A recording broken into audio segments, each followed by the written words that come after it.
ए छोटू, ये ले तेरी पगार। शुक्रिया साहब।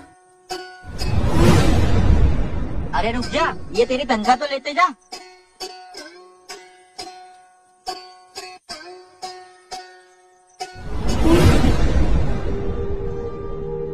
बाबा ये लो मेरे इस महीने की पगार।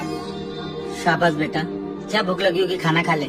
ले तेरी बहन भी आ गई, सही टाइम पे आई तू। जा अपने भाई को खाना दे देना और तू भी खा लेना।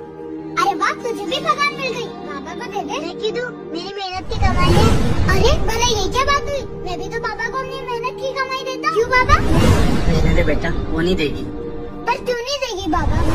बेटा, जब एक लड़का कमाता है तो पूरे परिवार के लिए कमाता है, और जब एक लड़की कमाने जाती है तो खुद के लिए कमाती है, और कमाई के साथ साथ घमंड भी कमा के लाती है। मुझे लगता है कि हमारे समाज में 90% लोग यही सोचते हैं। आपको कितनी सच्चाई लगती है इस बात में?